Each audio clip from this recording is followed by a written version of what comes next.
Tank Davis versus Rolando Romero is coming up in May. I touched on this in the past. I even made a prediction. I'm gonna say this, man. I'm gonna let y'all know this is gonna be a barn burner. This fight is going to be not what a lot of people expect. A lot of people think it's gonna be an easy fight for Tank.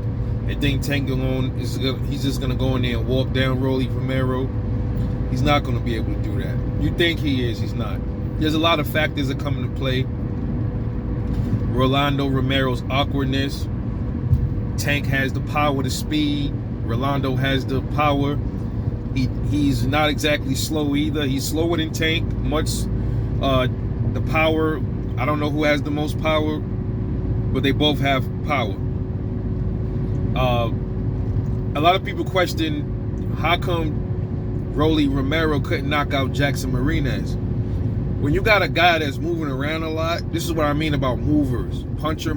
Boxer punchers and just pure boxers, they give a lot of people hell. They give a lot of stationary punchers and power punchers. They give them a lot of problems, man. And that's why I said Devin Haney is going to be problematic for a lot of these dudes because he moves around his movements and stuff like that. Devin Haney moves around better than Shakur Stevenson, in my opinion.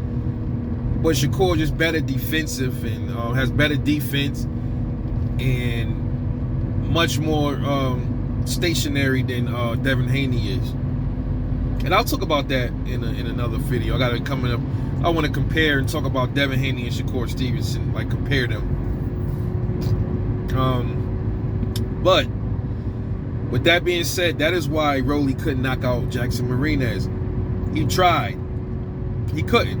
And then you got that Yiggit dude that he fought. Anthony Yiggit, he fought him. I don't know who the fuck he was. Rolly fought him and knocked him out. But Yiggit was a mover as well. He wasn't as good of a mover as Jackson Marinez, but he was a mover, and he was giving Rolly some kind of problems.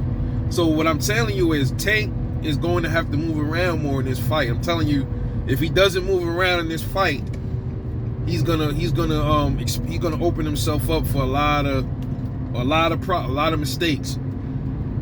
Rolly is going to have to be a little bit more defensively responsible than he's been, because if he makes wrong mistakes, it's going to cost him. Both of these dudes, if they make one wrong mistake, somebody can go to sleep, and including Tank Davis. You think Tank can't go to sleep? You think Rolly can't knock Tank out? He can, as well as Tank can knock out Rolly. That's why I think this is an interesting fight. A lot of people think this is trash. I don't think this is a trash fight. Rolly, you're going to also see him employing his judo somewhere in that fight. A lot of boxers that have other backgrounds and other stuff, like Terrence Crawford, you see like little remnants of his wrestling prowess sometimes when he fights. That's going to come into play in this fight with Tank. Rolly is going to want to get up and close on Tank. You're going to see some grabbing, a lot of leaning and holding. You might even see Rolly trying to lean on Tank, similar to what Tyson Fury was doing to Deontay Wilder. You might see some of that in this fight. Don't be surprised. Don't be surprised if Tank even gets hurt in this fight. I don't know. I don't understand what you guys. Why y'all don't think Tank can get hurt by this kid? He can get hurt by this kid, bro. The awkwardness alone, a punch that Tank don't see coming, and it come from an unexpected location, can hurt Tank. Tank was buzzed by Mario Barrios. I seen it. He was stunned. I forgot what round it was. I don't remember what punch, but Mario Barrios stunned him. Ultimately, Tank got him out of there. I don't think it's gonna be the same with Rolly Romero, man. I'm telling you, I'm getting that gut feeling that something might go real wrong in this fight. It's not gonna go the way we thought. Even me, I got Tank winning, and if Tank wins, it's not gonna be by knockout. I don't think it's gonna be knockout. It's gonna be by decision. What if Tank breaks his hand again? What happens then? What happens then, huh? Gotta think about that for a minute, man. Gotta think about that for a minute, bro. Something to think about. He breaks his hand, Rolly gonna smell blood.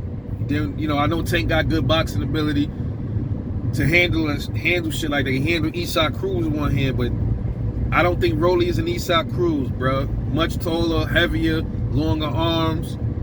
This is what I mean. I'm telling you. And these dudes, I don't think they genuinely like each other. So they're going to be up in each other's face in this fight. So somebody is going to get hurt.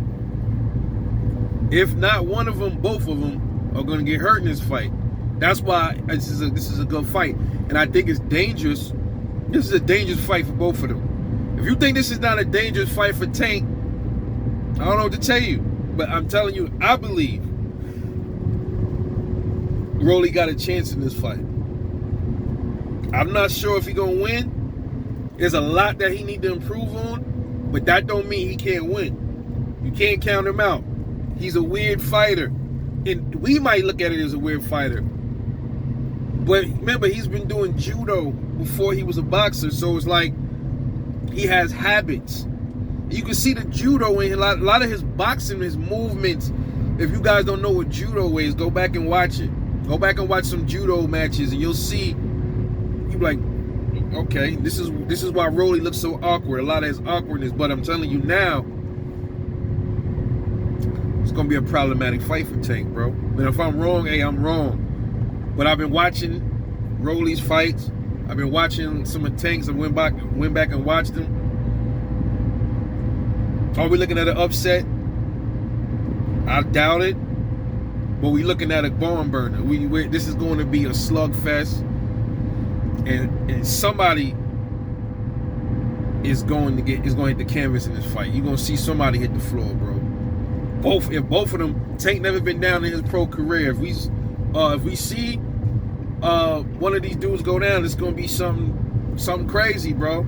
I mean, then we'll get to see what they got in them, both of them, because we haven't seen what Tank got in them all the way yet, man. I mean, the Eastside Cruz, we saw the boxing ability, we saw he can still box on the back foot and everything, but there's still a lot that remains to be seen with Tank and Rolly Romero. More so Rolly. We got a lot to see with Rolly. We don't know how his chin is.